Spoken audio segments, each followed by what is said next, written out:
లోకంలో రెండు విధాల మనుషులు ఉన్నారు, రెండు విధములైన మనుషులు. ఒకటి అన్యులు, రెండు నిజదేవుణ్ణి గుర్తెరిగినటువంటి క్రైస్తవులు. క్రైస్తవులు కానీ ఇతరులందరూ కూడా అన్యులని మనం భావిస్తాం. ఆ అన్యులుగా ఉన్నవాళ్ళు మన విశ్వాసాన్ని అన్యమతంగా వాళ్ళు భావించారు, ఏడిశారు. అయితే విశ్వాసులు అవిశ్వాసులని రెండు జనాంగాల్ని మనం విడగొట్టొచ్చు. ఒక జనమేమో నిజమైన దేవుణ్ణి గుర్తెరిగిన జనము, ఒక జనమేమో నిజమైన దేవుణ్ణి గుర్తెరగని జనం. ఈ గుర్తెరగనటువంటి జనాన్ని గూర్చి దేవుడు తన గ్రంథంలో ఏం చెప్తున్నాడంటే, వారు అన్యజనులు. అంటే మీరు వాళ్ళు ఈక్వల్ కాదు, వాళ్ళు నన్ను ఎరగలేదు, మీరు నన్ను ఎరిగిన వారు, మీరు నా ప్రజలు, పరిశుద్ధ జనం, నా స్వకీయ సంపాద్యం, నా రక్తము చేత విమోచింపబడిన వాళ్ళు అని మనల్ని ఆయన ప్రత్యేకపరుస్తున్నాడు. అయితే సహజంగా వాళ్ళు అన్యులైనా మనం క్రైస్తవులమైనా, వాళ్ళు సృష్టికర్తను ఎరగని వాళ్ళైనా మనం సృష్టికర్తను ఎరిగిన వాళ్ళమైనా, వాళ్ళు మనం కలిసి ఇదే లోకంలో బతకాల్సి వచ్చింది. వాళ్ళకున్న అవసరాలు మనకున్నాయి, వాళ్ళకున్న సమస్యలు మనకున్నాయి, వాళ్ళకున్న ఇబ్బందులు మనకి ఉన్నాయి. వాళ్ళు తిన్నట్టే మనం అన్నం తినాలి, వాళ్ళు తిన్నట్టే మనం కూడా పదార్థాలను తినాలి, వాళ్ళు తాగినట్టే నీళ్లు తాగాలి, వాళ్ళు కట్టినట్టే వస్త్రాలు అవసరం, వాళ్ళకున్నట్టే మనకు కూడా నివాసాలు అవసరం, వాళ్ళకు అవసరమైనట్టే మనకు కూడా డబ్బు అవసరం, వాళ్ళకున్నట్టే పెళ్ళిళ్ళు మనకు కూడా పెళ్ళిళ్ళు అవసరం, వాళ్ళకు అవసరమైనట్టే పిల్లలు మనకు కూడా అవసరం. కాబట్టి అన్యజనులు మనం క్రీస్తును బట్టి సపరేట్ అయినా భూమి మీద ఉన్నంత వరకు వాళ్ళు ఎదుర్కొనే సకల పరిస్థితులు మనం కూడా ఎదుర్కోవాల్సి ఉంటుంది. బాగా వినండి, ఈ భూమి మీద మనం కూడా ఉన్నాం. సో వాళ్ళు ఫేస్ చేసే సమస్యలన్నీ మనం కూడా ఎదుర్కొంటాం. అయితే వాళ్ళకి మనకున్న వ్యత్యాసం ఏంటంటే, వాళ్ళు సృష్టికర్తను ఎరగని వాళ్ళు కాబట్టి తినేదాని విషయంలో, కట్టేదాని విషయంలో, నివాస విషయంలో, ఇతర అవసరాల విషయంలో వాళ్ళు విచారపడతారు. ఎందుకంటే వాళ్ళకి సృష్టికర్త తెలియదు. ఆయన ఏంటో, ఆయన బలం ఏంటో, ఆయన జ్ఞానం ఏంటో, ఆయన చేయగలిగేదేంటో వాళ్ళకి తెలియదు. అసలు ఆయన ఎవరో తెలియదు. కాబట్టి తండ్రి తెలియని ఒక అనాథ బిడ్డ తన జీవితాన్ని గురించి తాను విచారపడ్డట్టు వారు విచారపడతారు. వాళ్ళు అన్యులు, నన్ను ఎరగనోళ్ళు. కానీ నువ్వు నన్ను ఎరిగిన వ్యక్తివి, సృష్టికర్త తెలుసు నీకు, నిన్నెవడు నిర్మించాడో అతడు నీకు తెలుసు, నీ జన్మకి ఎవరు కారకుడో, నీ ఉనికికి ఎవరు ఆధారమై ఉన్నాడో ఆయన నువ్వు ఎరుగుదు. గనుక వాళ్ళ వలె నువ్వు ఈ భూ సంబంధంగా కావలసిన వాటన్నిటి విషయంలో విచారపడటానికి వీల్లేదు అనే మాట స్పష్టంగా చెప్తున్నాడు. నన్ను ఎరగనోడు చింతపడతాడు అన్యజనుడు గనుక. వాడు ఏమి తిందుమా, ఏమి త్రాగుదుమా, ఏమి ధరించుకుందుమా, ఈ సమస్యల విషయంలో ఎలా చేయుదుమా అని వాళ్ళు కలవరపడతారు, విచారపడతారు, దిగులు పడతారు, ఏడుస్తారు, మొత్తుకుంటారు, కంగారుగా అవుతారు, చింతపడతారు. కానీ మీరు అలా చింతపడటానికి వీల్లేదు. ఎందుకంటే మీరు నన్ను ఎరుగుదురు, నేను తెలుసు మీకు. అంతేకాదు నేనేం చేస్తానో కూడా మీకు తెలుసు. మీకు కావలసినవన్నిటినీ కూడా మీ తండ్రిగా నేను ముందే మీకు సమకూర్చి పెట్టాను. నేను ముందే సమకూర్చి పెట్టాను. దాని విషయంలో మీరు పొందుకోవడానికి రెండు చేయాలి. ఒకటి, విశ్వాసం ఉంచాలి. నాకు కావలసినవన్నీ నా తండ్రి, మా నాన్న ముందే రెడీ చేసి పెట్టాడు. ఆ సమయం వచ్చినప్పుడు నేను మా నాన్న అడుగుతాను, మా నాన్న నాకు దాన్ని దయచేస్తాడు. ఇదొక్కటి నువ్వు ఎరిగి ఉంటే చాలు. నెంబర్ 1, నాకు కావలసినవన్నీ మా నాన్న ముందే సిద్ధం చేసి పెట్టాడు. ఆ సమయం వచ్చినప్పుడు నేను మా నాన్న అడుగుతాను, తప్పకుండా నాకు మా నాన్న ఇస్తాడు. నాకు కాలేజీ ఫీజు కావాలి, అది 2000, 4000, 10,000, 1,00,000, 2 లక్షలు. నాకు కాలేజ్ ఫీజు కావాలన్న సంగతి నన్ను కన్నా మా తండ్రికి తెలుసు, మా నాన్నకు తెలుసు. ఆయన ముందుగానే వాటిని భద్రం చేసి ఉంచాడు. ఆ ఫీజు కట్టాల్సిన సమయం వచ్చినప్పుడు నాన్న ఫీజు కట్టాలి అని నేను అడిగితే ఆ డబ్బుని బీరువా నుండి తీసి నా తండ్రి నాకు ఇస్తాడు.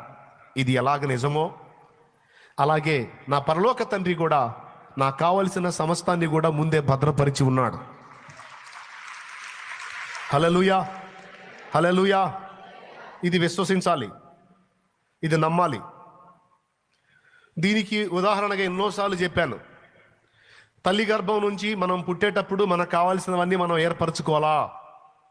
తల్లి గర్భం నుంచి మనం పుట్టేటప్పుడు మనకు కావాల్సినటువంటి మన కడుపు నింపడానికి ముఖ్యంగా మనకు ఆహారం కావాలి. మన ఆహారాన్ని మనకై మనం ఏర్పరచుకోవాలా. ఆఖరికి మన తల్లిదండ్రులు కూడా ఏర్పరచలా. కానీ సృష్టిలోనే ఆయన నిర్మాణం చేసేటప్పుడే గర్భస్థ శిశువు బయటకు వచ్చేటప్పటికి వాడికి కావలసిన పాలని, ఆమెకు కావలసిన పాలని, ఆడపిల్ల అయినా మగబిడ్డ అయినా తల్లి దగ్గరే రెడీ చేసి పెట్టేశాడు. మనం ఇప్పుడు మనం ఒకసారి నవ్వండి, అందరూ ఒకసారి నవ్వండి, పళ్ళు ఇగిలిచ్చా నవ్వండి. లైట్ స్మైల్ కాదు, కొంచెం నిజంగా నవ్వండి. నడుచుతారింది రైట్. అందరి పళ్ళు క్లోజప్ యాడ్లో కనపడ్డట్టు కనపడుతున్నాయి. చాలా హ్యాపీ. ఈ పళ్ళు నీకే నువ్వు ఏమైనా ప్రయోగాలు చేసి లాగావా? చిగుళ్ళ నుంచి లాగలా. కానీ 6 నెలలు పాలు తాగుతావు. ఆ తర్వాత నీకు ఆ పాల బలం చాలదు. ఎందుకంటే పర్సనాలిటీ డెవలప్ అవుతూ ఉంటుంది, స్టమక్ పొజిషన్ మారిపోతూ ఉంటుంది, ఇక శక్తి సరిపోదు. 6 నెలలకి పాల బలం. ఇప్పుడు ఘన పదార్థం తినాలా. ద్రవ పదార్థ బలం చాలదు, ఘన పదార్థం తినాలంటే పళ్ళు కావాలా. ఆ పళ్ళు మీ మమ్మీయో మీ డాడీయో, లేకపోతే మా మమ్మీయో మా డాడీయో, లేదో నువ్వో నేనో మనం చిగుళ్ళ నుంచి బయటికి తీలే. 6 నెలలకి పళ్ళు వాటంతట అవే ఉత్పత్తి అయ్యి ఒక సైజుకు రాగానే మళ్ళీ ఆగిపోయేటట్టు ఆయన మన బాడీలో రెడీ చేసి పెట్టాడు. జుట్టు పెరిగిద్ది, గోళ్ళు పెరుగుతాయి, కానీ పళ్ళు పెరగవు. చూడండి, ఈ గోళ్ళు లాగా ఈ జుట్టులాగా పళ్ళు పెరుగుతున్నాయి అనుకో, ఇక పళ్ళ కటింగ్ షాప్ కూడా ఒకటి పెట్టాలి, హెయిర్ కటింగ్ షాప్ లాగా. సో ఆ ఛాన్స్ ఇవ్వలా. అంటే దేనికి మన బాడీలో ఎక్కడ ఎప్పుడు ఏదేది ఎలా అవసరమో దాని అంతటికి కావాల్సిన ఏర్పాటు కరెక్ట్గా పర్ఫెక్ట్గా చేసి మనల్ని భూమి మీదకి పంపించాడు ఆయన. దేవుడు ఉన్నాడు, పక్కా ప్లాన్తో ప్రణాళికతో మనల్ని నిర్మించాడు అనే విషయం నీకు స్పష్టంగా అర్థమైతే, ఆ విషయంలో నీకు సందేహం లేకపోతే, ఆ ఉన్న దేవుడు ఈ భూమి మీద మన మనుగడకు కావాల్సిన సమస్తాన్ని కూడా సమకూర్చగలడని నమ్ముటలో నీకే సందేహం ఉండదు. గొప్ప విశ్వాసం నీకుంటుంది, గొప్ప ధైర్యం కూడా నీకుంటుంది. హల్లెలూయా. సో మొట్టమొదట నమ్మాలి. ఏమని నమ్మాలి? నన్ను సృష్టించిన సృష్టికర్త ఒకడు ఉన్నాడు, ఆయన ఎవరో నాకు తెలుసు. ఆయన నన్ను ప్రేమిస్తున్నాడు. మా నాన్న, మా అమ్మ కంటే, శరీర సంబంధమైన నాన్నకంటే కూడా ఎక్కువ నన్ను ప్రేమించే నాన్న. నాకు కావలసినవన్నీ పుట్టుక దగ్గర నుంచి ఇప్పటిదాకా మొత్తం ముందే రెడీ చేసి పెట్టాడు. అవన్నీ ఇప్పటి వరకు అనుభవిస్తూ వచ్చా. ఇక ముందు కాలం కూడా ఆయన నాకు సిద్ధపరిచే ఉంచాడు అని నమ్మాలి. పాడుకోవాలి పాట. కాపాడినావు ఇంతకాలము, కాపాడెదవు ఇక ముందు. చాలు, అదే పాట. ఇది మళ్ళీ ఒకసారి పాడండి. కాపాడినావు ఇంతకాలము, కాపాడెదవు ఇక ముందు కాలము, నిన్ను మరువనయ్య నా జీవితాంతము, నిన్ను మరువనయ్య నా జీవితాంతము, నీకే నీకే నా బ్రతుకు సొంతము, నీకే నీకే నా బ్రతుకు సొంతము, కొనుము దేవా ఆరాధన, నా దీన స్తుతి నివేదన, అందుకొనుము దేవా ఆరాధన. దేవునికి మహిమ. ఓల్డ్ సాంగ్ కదా, మీరు మర్చిపోయారా అనుకున్నా. అమ్మా అసలు ఏం మర్చిపోలా, నాకంటే బాగా పాడుతున్నారు. చాలా సంతోషం.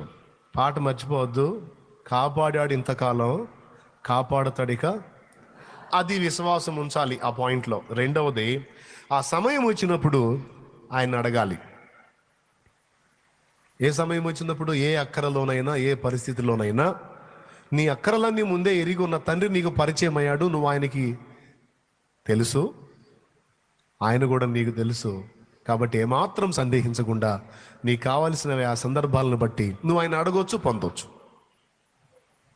తప్పకుండా ఇస్తాడు. పాపం ఈ సంగతి అన్యజనులకు తెలియదు గనుకనే వాళ్ళు దిగులు పడతారు, విచారపడతారు, కృంగిపోతారు, చింతపడతారు, ఏడుస్తారు, గందరగోళం అయిపోతారు. మనకు అవసరం లేదుగా, మనకు తెలుసుగా. కాబట్టి మీరు వాటి విషయంలో దుఃఖపడొద్దు అని చెప్పాడు. ఇది నిజమని ఎంతమంది నమ్ముతున్నారు? చేతులు ఎత్తితే సంతోషపడతా. ఏం డౌట్ లేదా? ఏం లేదా? వాస్తవమేనా? అమ్మయ్య, సగం న్యాయం జరిగింది. ఇది మన అంతరంగంలో బాగా నాటబడాలి. ఒకవేళ ఇలా కాకుండా నువ్వు చిన్నదానికి, పెద్దదానికి, చీటికి మాటికి, చిన్న సమస్యకి, పెద్ద సమస్యకి, ఏది ఈ శరీర సంబంధంగా ఉన్న ఇబ్బందులను బట్టి నువ్వు కానీ విచారపడ్డావనుకో, కృంగిపోయావనుకో, కుమిలిపోయావనుకో, ఏడుచుకొని మొత్తుకొని గందరగోళం అయిపోయావనుకో, తిండి తినకుండా నిద్రమనుకొని దిగుల్లో బతుకుతున్నావు అనుకో, సింపుల్గా చెప్తాను, నువ్వు అన్యజనుడివి, అన్యజనురాలితో సమానం. నువ్వు విశ్వాస లెక్కలోకి రావిక, అన్యజనుల లెక్కలోకి వెళ్ళిపోతావు.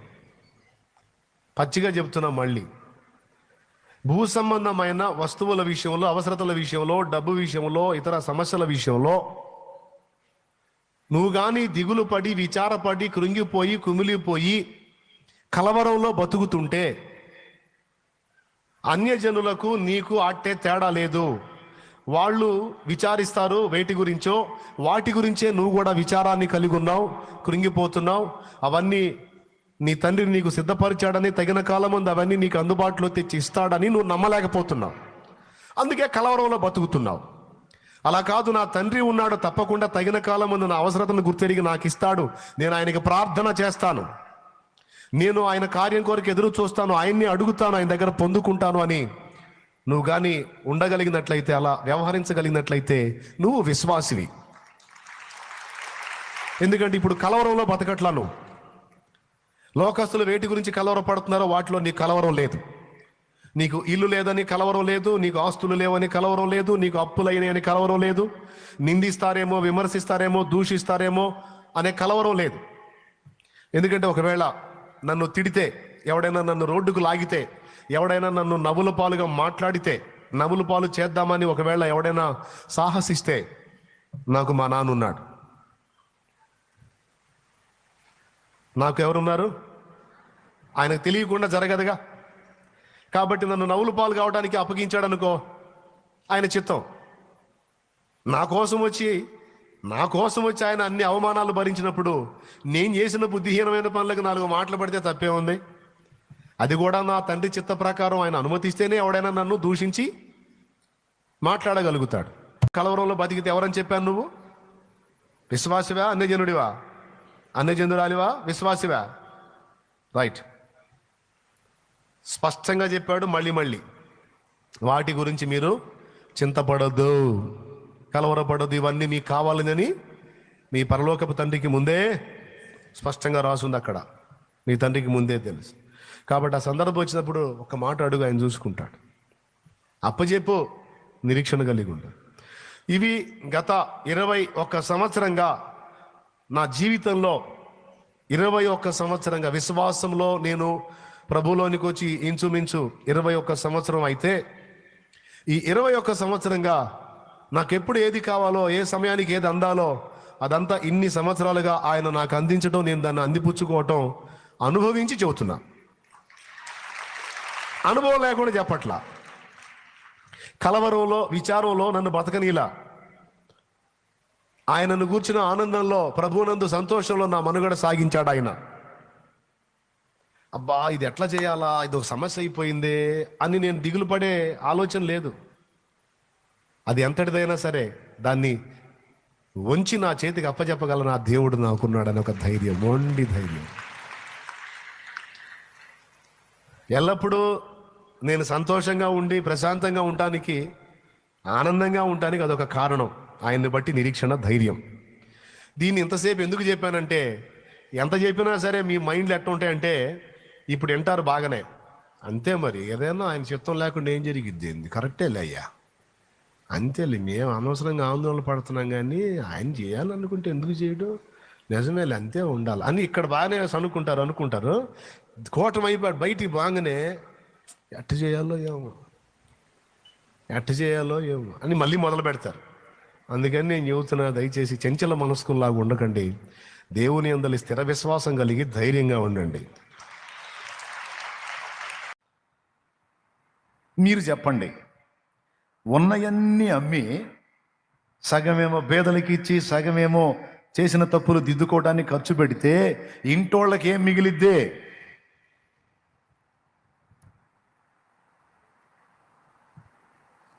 ఏం మిగిలిద్ది?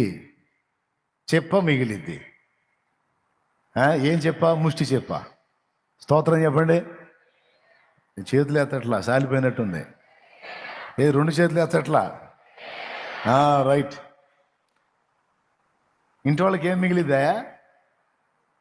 మిగిలిద్ది. అందరూ రోడ్డుని పట్టమేగా.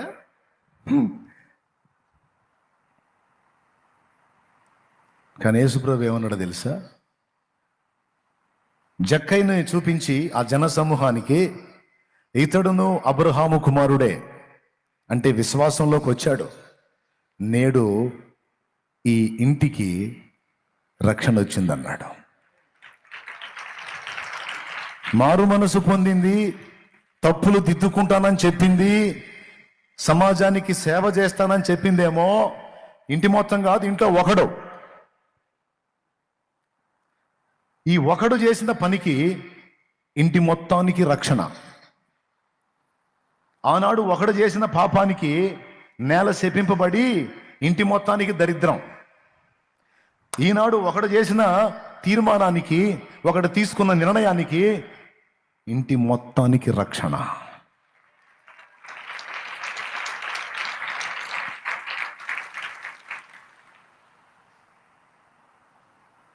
రెండు, ఒకటి చేసిన తప్పులు దిద్దుకోవటానికి నిర్ణయం.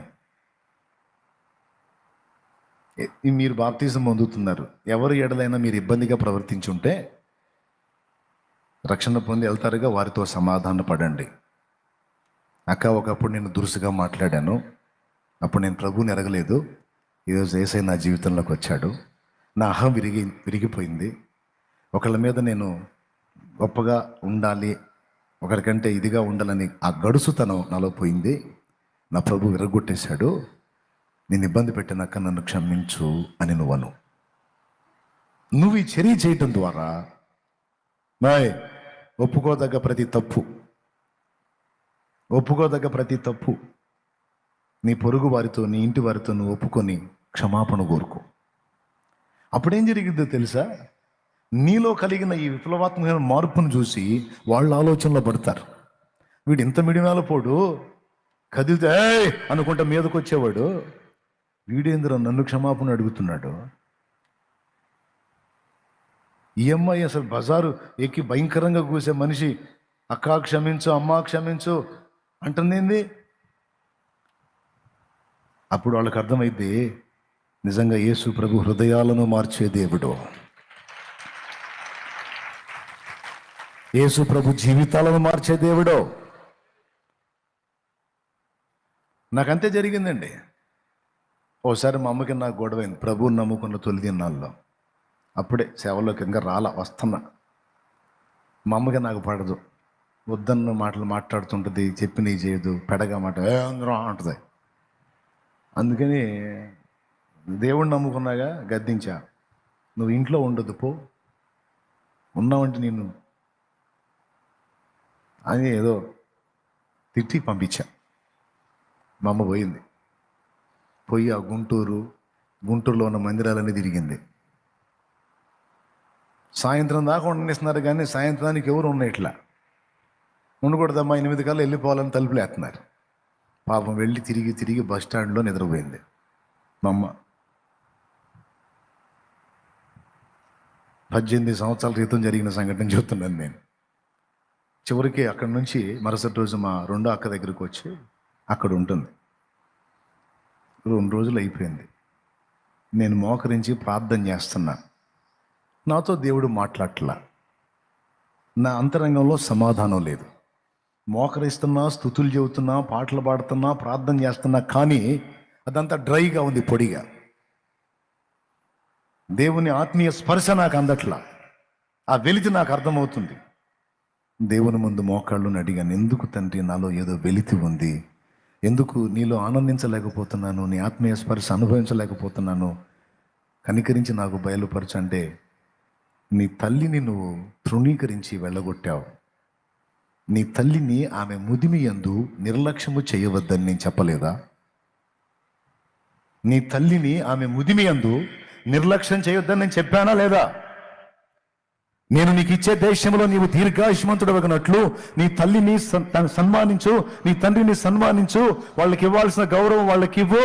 వాళ్ళు నీకు జన్మనిచ్చిన వాళ్ళు, నా తరువాత నువ్వు గౌరవించడానికి పాత్రులు వాళ్ళు అని నేను చెప్తానా లేదా? అది నీ దీర్ఘాయుష్ కారణమైందని చెప్పానా లేదా?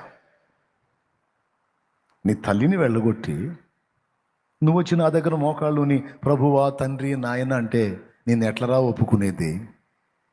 తన తల్లిని దూషించి తండ్రిని నిందించువాని దీపం కారు చీకట్లో ఆరిపోవనం లేదా? తన తండ్రిని దూషించి తల్లిని ఇబ్బంది పెట్టేవాడి కళ్ళు లోయ కాకులు పీకడం లేదా?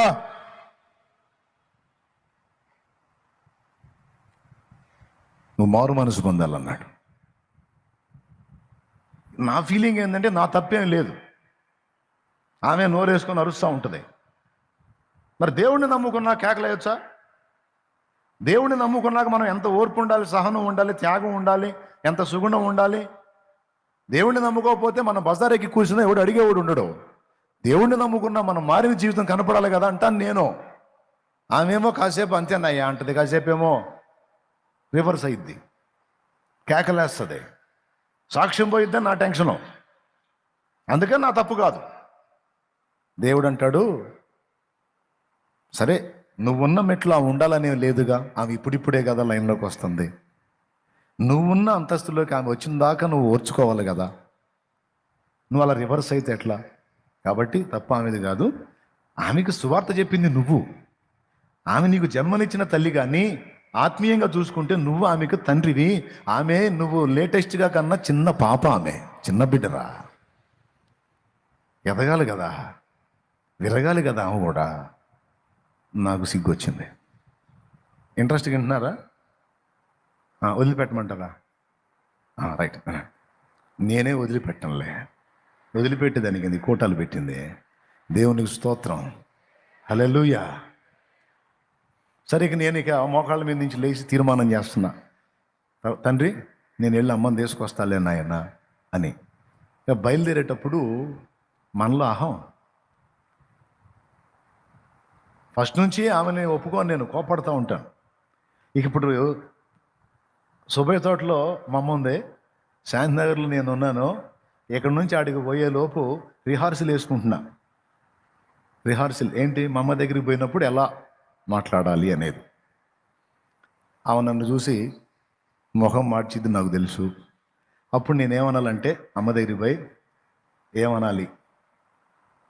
మన అహం తగ్గకూడదు, ఆమెను ఇంటికి తేవాలి. కాబట్టి బెట్టు పోకుండా తేవాలి. ఎట్ట తేవాలి? వెళ్ళి ఏందమ్మా, ఏంది ఏడు చేరా, రావాయింది కదా అంటే కొంత మన ఇగో కూడా దేవుడు కోరినట్టు అమ్మని తెచ్చినట్టు అయింది అనుకున్నా. కొంచెం దూరం వెళ్ళాక దేవుని ఆత్మ, మీరు నమ్మండి నమ్మకండి, దేవుని పరిశుద్ధాత్మ అన్నాడు అట్లా కాదు అన్నాడు. సరే అట్లయితే ఏందమ్మా ఫస్ట్ ఎట్లా? ఏందమ్మా ఇప్పుడు కొంచెం కొంచెం తగ్గుదాం. ఏందమ్మా ఎందుకు ఇక్కడ ఉన్నా? ఇంటికి వెళ్దాంరా. ఇది కొంచెం బెటరు అంటే అది కూడా కాదు. మరి ఇంకేందయ్యా, ఇంకేమనాలా? ఏమన్నా ఇంకేమన్నా సన్మానాలు చేయాలి? ఎందుకంటే ఆమంటే నాకు రెస్పెక్ట్ లేదు, గౌరవం లేదు. ఎగబడి కొట్టడానికి వెళ్ళి 1-2 సార్లు లోకంలో ఉన్నప్పుడు ఆమె మీద చేయి చేసుకున్న అనుభవాలు ఉన్నాయి. లే అంటే పరిగెత్తింది. అలాంటి మనిషిని పోయి క్షమాపణ అడగటం, సారీ చెప్పడం, అబ్బే అసలు మన హానికి అసలు సెట్టుగానే వ్యాపారం అది. ఇగో దెబ్బతింటది. దేవుని ఆత్మ అన్నాడు, నువ్వు నన్ను నమ్మి విశ్వసించి మారు మనసు పొంది విరిగి నలిగావన్న అనుభవం ఆమెకు అర్థం కానంత వరకు నిన్ను శోధించిద్ది. ఆమెకు అర్థమైన నాడు ఆమె కూడా విరిగిపోయింది నా కుమారుడా అన్నాడు. నువ్వు నిజంగా మారావు, నువ్వు అహంలో విరిగిపోయావు అనేది ఆమె క్లారిటీ ఉండాలి. అప్పుడు ఆమె విరిగిద్ది. నువ్వు విరిగి విరగొట్టాలి, కానీ నువ్వు విరగకుండా అవతలాన్ని విరగొట్టాలంటే అది ఇంకా పెళుసు వ్యవహారం అయింది, కానీ విరగదరా పిచ్చోడా అన్నాడు. మీకు అర్థమైతే గ్రేటే. అర్థమయ్యే కొట్టారా? స్తోత్రం. తీరా ఇంకా కొంచెం సేపట్లో ఆ ఇంటికి వెళ్తాను అనగా అప్పుడు ఇక దేవుని ఆత్మ మాట్లాడుతున్నాడు. మరి ఏం చేయాలో నువ్వే చెప్పినానంటే వెళ్ళి ఆమె 2 కాళ్ళు పట్టుకొని క్షమాపణ అడగమన్నాడు. నేను ఆమె కాళ్ళు పట్టుకోవాలా? నేను ఆమెను ఉరికిచ్చినోడిని, నేను ఆమె కాళ్ళు పట్టుకోవాలా? అప్పుడు ఆయన అన్నాడు, నీకు జన్మనిచ్చిన తల్లిరా, నువ్వనేవాడి ఉనికిలోకి వచ్చావంటే మూలం ఆమెరా, ఆమెను వాడుకొని నిన్ను భూమి మీదకి తెచ్చాను నేను. అమ్మ కాళ్ళు పట్టుకోవడానికి ఇంత గర్వంగా ఫీల్ అవుతున్నావు దౌర్భాగ్యుడా, నేను నిన్ను ఎట్లా వాడుకుంటాను? వాడుకోను. వద్దు వద్దు వద్దు, విరిగిపోతా ప్రభా, పట్టుకుంటా. నేను అహంకారినే, గర్వహృదయునే, అంత తేలిక లొంగే ఘట్టం కాదు. కానీ నువ్వు చెప్పావుగా, నువ్వు లొంగమన్నావుగా, కాళ్ళు పట్టుకోమన్నావుగా, నా తప్పేం లేదు. ఆమె గొడవ చేసింది, ఆమె నోరేసుకుని అరిసిద్ది, అయినా నన్నే కాళ్ళు పట్టుకోమన్నావుగా, సరే అదే నీకు ఇష్టమైతే పట్టుకుంటాను, ఆమె కాళ్ళు పట్టుకుంటానని అమ్మ కనబడగానే వెళ్ళి అవి 2 కాళ్ళు పట్టుకొని నన్ను క్షమించమ్మా అన్న. మా అమ్మ ఇప్పటికీ బతికే ఉంది దేవుడి కృపలో. మీకు కనబడితే అడగండి, కాళ్ళు పట్టుకున్నాడా లేదని అడగండి. పట్టుకున్నా, 2 కాళ్ళు పట్టుకుని నన్ను క్షమించమ్మా అంటే ఆమె పెద్దగా ఏడ్చింది. ఇక రా అనేది కూడా లేదు, ఆమెతో వెంటబడి వచ్చేసింది. నేనే నిన్ను బాధ పెట్టాలయ్యా, నేను అట్ట అరవకుండా ఉండాల్సిందిలే అంది. పర్లేదులేమా, నేను దేవుని సేవకుణ్ణి, నా దేవుడు నన్ను కోరుకున్నాడు, నేనే నిన్ను బాధ పెట్టానని క్షమించమ్మా. ఆ మారు మనసుకు తగిన ఫలం మనం ఫలించినప్పుడు మనుషుల హృదయాలు బద్దలవుతాయి కుమారుడా. మనుషుల గుండెలు బద్దలైపోతాయి నాయన. చాలా మార్పులు వస్తాయి, వాళ్ళ జీవితాల్లో మార్పులు వస్తాయి. ఒకడు వేసిన అడుగు కుటుంబానికి రక్షణ అంటే ఇలా, జక్క ఇంటికి రక్షణ వచ్చిందన్నాడు. అబ్రహాము చేసిన నిబంధన బిడ్డ తరం దీవెనయింది. అబ్రహాం ఒక్కడే దేవుని కోసం నిలబడ్డాడు. అబ్రహాం కుటుంబం, అబ్రహాం బిడ్డ తరం ఎప్పటికి కూడా ఆ శేషం ఉండి అది ఆశీర్వదించబడి ఉండనే ఉంది. యోసేపు ఒక్కడే, కుటుంబం మొత్తం కాదు, ఒక్కడే దేవుని కోసం నిలబడ్డాడు. ఆ ఒక్కడి వల్ల ఆ కుటుంబము, ఐగుప్తు, కనాను 2 సమాజాలు కాపాడబడ్డాయి. ఎస్తేరు ఒక్కతే దేవుని కోసం నిలబడింది, ప్రజల కోసం నిలబడింది. దేవుని ముందు, రాజు ముందు. రాజు అధికారం ఎట్లాంటిదో తెలుసా? వాడి చేతిలో దండం ఉంటుంది, అధికార దండం అంటారు. పర్మిషన్ లేకుండా ఎవరన్నా వస్తే ఆ దండం చూపిస్తే వాళ్ళని బతకనిస్తారు. రాజు ముందుకు వచ్చిన వాళ్ళని దండం చూపించకుండా కళ్ళు ఎర్ర చేశాడా, నా పర్మిషన్ లేకుండా నా ముందుకు ఎందుకు వచ్చావని కళ్ళు ఎర్ర చేశాడా, తీసుకెళ్ళి తలగొట్టేస్తారు. అయినా సరే తన ప్రజలు నశించిపోతున్నారు. 3 రోజులు ఉపవాసం ఉండి ప్రార్థన చేసుకొని వెళ్ళి రాజు ముందు నిలబడింది తన ప్రజల కోసం. ఆ ఒక్కతి, ఆ దేవుని బిడ్డ, తల్లిదండ్రి లేని అనాథ అమ్మాయి అనాథ, తన ప్రజల కోసం ఒక అన్యుడికి భార్య కావటానికి ఇష్టపడింది. రోషగత్తె, యూదురాలో, ఇశ్రాయేలీయురాలో, అయినా సరే తన ప్రజల రక్షణ కోసం రాజుకు నేను పట్టమహిషిని కాగలిగితే ప్రజలకు గండం వచ్చినప్పుడు నేను వాళ్ళని కాపాడగలుగుతాను, రాజు పక్కన నేనే కూర్చోవాలని సాహసించి తన ప్రాంతాన్ని ప్రజల్ని వదిలిపెట్టి అంతఃపురంలో సంవత్సర కాలం పాటు ఉండి సిద్ధపడి రాజు ముందుకెళ్ళి గెలిచి ఆపత్కాలమందు ప్రజల పక్షంగా పోయి నిలబడింది. ఒక ఆడపిల్ల, తల్లిదండ్రులు లేని అనాథ. ఆనాడు ఆ అమ్మాయి లేకపోతే ఆనాడే ఇశ్రాయేలు జనాంగం మొత్తం చచ్చుండేవాళ్ళు దారుణంగా, ఒక్కడు కూడా ఉండేవాడు కాదు. కానీ ఒక ఆడపిల్ల అవసరమైతే నా జాతి కంటే ముందు నేనే చస్తాను, ఒకవేళ నాకు అవకాశం దొరికితే నేను బ్రతుకుతా, నా జాతిని బతికించుకుంటా, దేవా నువ్వు సహాయం చేయని దేవుని యందు భయభక్తులు నిలిపి 3 దినాలు ఉపవాసం ఉండి రాజు ముందుకెళ్ళి రాజు మనసును గెలిచి అధికార ముద్ర సాధించి తన జాతిని కాపాడుకుంది ఎస్తేరు రాణి. నా చెల్లి, ఈరోజు దేవుని కొరకు నువ్వు నీతిగా, నిజాయితీగా, పవిత్రంగా, పరిశుద్ధంగా, రోషంగా, భక్తిగా నిలబడితే నీ జీవితాన్ని మార్చుకొని ఎస్తేరులాగా, యోసేపులాగా, మోషేలాగా, దావీదులాగా, అబ్రహాములాగా నువ్వు దేవుని వెంబడించగలిగితే ఆ ఆశీర్వాదం నీ ఒక్కదానికి కాదురా తల్లి, నీ ఇంటి వారికి, నీ చుట్టూ ఉన్న సమాజానికి అది ఎంతమందికి దీవెన అయిద్దో నీకే తెలియదు. నా తమ్ముడా, నువ్వు దేవుని కొరకు నిలబడి దేవుని యందు భయము కలిగి, భక్తి కలిగి, ప్రేమ కలిగి, దేవుడు చెప్పిన నీతి మార్గంలో నడుస్తూ దేవుని కోసం నువ్వు నిలబడితే, నీ సాక్ష్యం నిలబెట్టుకుంటే, నా తమ్ముడా, అన్నా, ఆశీర్వాదం నీకొక్కడికే కాదు నాయన, నీ ఇల్లు మొత్తం చూడబోతుంది, నీ కుటుంబం మొత్తం అనుభవించబోతుంది. అంతేకాదు నిన్ను కలిగి ఉన్న సమాజం కూడా అది అనుభవించింది. ఈరోజు ఎన్ని ప్రాంతాల నుంచి వచ్చారు చిలకలూరుపేటకు? మీరు చిలకలూరుపేట గురించి నెట్లో సెర్చ్ చేయండి, ఏం వచ్చిద్దాం. చిలకలూరుపేట గురించి అడగండి, సమాజంలో నెట్లో అడగండి. మీరు డ్యాన్స్ పార్టీలకి, వ్యభిచార గృహాలకి ప్రసిద్ధి ఒకప్పుడు. మరి ఇప్పుడు నువ్వు వచ్చి ఎక్కడ కూర్చున్నావు? ఎక్కడ కూర్చున్నావు? నజరేతులో నుంచి మంచిది ఏదన్నా రాగలదా? వచ్చింది, అక్కడి నుంచే వచ్చింది నజరేయుడు యేసు.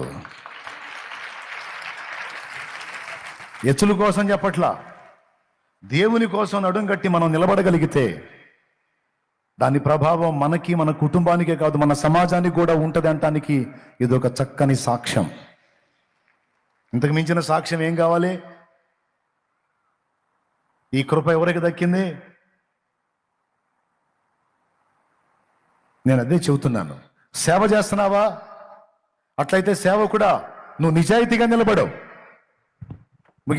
ముగించబోతున్నానండి. దైవజనుడా, నువ్వు నిజాయితీగా నిలబడవు, దేవుని కొరకు అంకితమై నిలబడు, రోషంగా నిలబడవు. ఈ రోజు కాకపోతే రేపు, రేపు కాకపోతే ఇంకా 10 రోజులు, 10 రోజులు కాకపోతే 10 నెలలు, నెలలు కాకపోతే 10 సంవత్సరాలకైనా సరే నిన్ను బట్టి నీ సమాజాన్ని దేవుడు ఆశీర్వదిస్తాడు, నిన్ను బట్టి నీ సమాజాన్ని విమోచిస్తాడు, నిన్ను బట్టి నీ సమాజాన్ని రక్షణలోకి నడిపిస్తాడు, నీ సమాజ చరిత్ర గతిని మారుస్తాడు ఆయన. ఒక ఆడపిల్ల బట్టలు పెట్టుకోనో, లేకపోతే ఒక ఆడపిల్ల ఒక బుట్టో సంచో తీసుకొని చిలకలూరుపేటకు వస్తుంటే, ఒకనాడు ఏ లాడ్జికో వెళ్తుంది, ఏ వ్యభిచారం చేసో సంపాదించుకోవడానికి వెళ్తుంది అన్నది సమాజం. ఈరోజు అదే సమాజం ఆడపిల్లలు ఆటోలు వేసుకొని, ట్రాక్టర్లు వేసుకొని, బళ్ళు వేసుకొని బయలుదేరి వస్తుంటే, అమ్మా పేటకేగా, తండ్రి సన్నిధికేగా, పదండి ఏసఐ దగ్గరికేగా, కూటాలకేగా, ఆదివారం ఆరాధనకేగా.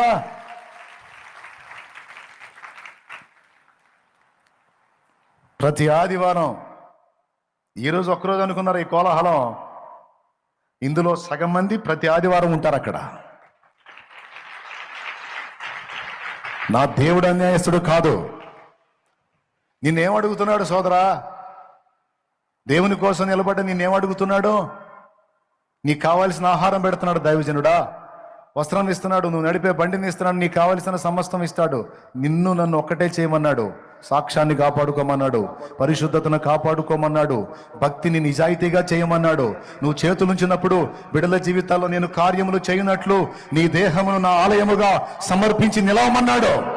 నేను నీలో నిలబడి నీ సమాజంలో వ్యక్తులతో మాట్లాడాలి, నీ దగ్గరకు వచ్చిన వాళ్ళని స్పర్శించాలి, నా ప్రభావం నీలో నుండి బయలువెళ్ళి అనేకుల్ని దహించాలి, అనేకుల జీవితాలు మార్చాలి. నువ్వు నిలవమని అడిగాడు. ఈ ఒక్క కార్యం నువ్వు చేసి నిలబడి దేవుని ముందు, ఎందుకు రాదో చూద్దాం నీ గ్రామంలో ఉజ్జీవం, ఎందుకు రాదో చూద్దాం నీ పట్టణంలో ఉజ్జీవం, ఎందుకు రాదో చూద్దాం నీ సమాజంలో ఉజ్జీవం, ఎందుకు రాదో చూద్దాం నీ రాష్ట్రంలో ఉజ్జీవం. కానీ ఈరోజు నిన్ను బట్టి నేల శపించబడింది అన్న మాట సేవకులకు కూడా వర్తిస్తుంది. నీవు జీవించే దరిద్ర గుట్టు జీవితాన్ని బట్టి నీ సంఘం దిగజారిపోయింది, రా పిచ్చోడ, శాపగ్రస్తమైపోయింది. పేరుకే ఆశీర్వదించబడిన గుంపు కానీ లోపల శాపం ఏలుబడి చేస్తుంది. కారణం ఎవరు తెలుసా? 100 మంది కాదు, 1000 మంది కాదు, యాజకుడా నువ్వే. యాజకుడు ఈజ్ ఈక్వల్ టు సమాజం. కావాలంటే లేవియ కాండం చూసుకోండి. యాజకుడు ఒక్కడు చేసిన పాపానికి ఒక కోడెదూడను బలియమన్నాడు. ఇశ్రాయేలు సర్వ సమాజం చేసిన పాపాలకు ఒక కోడెదూడనియమన్నాడు. చూస్తారా? చూసుకోండి లేవియ కాండం, ఎక్కువ తిప్పాల్సిన అవసరంలా. 4వ అధ్యాయం 3వ వచనం. ప్రజలు అపరాధులగునట్లు అభిషక్తుడైన యాజకుడు పాపము చేసిన ఎడల తాను చేసిన పాపమునకై నిర్దోషమైన కోడెదూడను యెహోవాకు పాప పరిహారార్థ బలిగా అర్పింపవలెను. ఒక యాజకుడు, దైవజనుడా, ఆకలవుతుందా? రోజు తింటున్నాగా, ఈరోజు ఈ మాట విను. అయ్యా దైవజనుడా, పాస్టర్ గారు వందనాలయ్యా, వందనాలయ్యా, చెప్పేది అయ్యా, సెల్లు తర్వాత ఏముంది, రిఫరెన్స్ది బైబిల్ది చూడు, లేవియ కాండంది 4వ అధ్యాయంది. వెళ్దాం, ఆకలవట్లా. వీళ్ళు కూడా గొడగొట్లాడుతూ చూస్తున్నారు, ఎప్పుడు రా మాకు బాప్తిజం అని.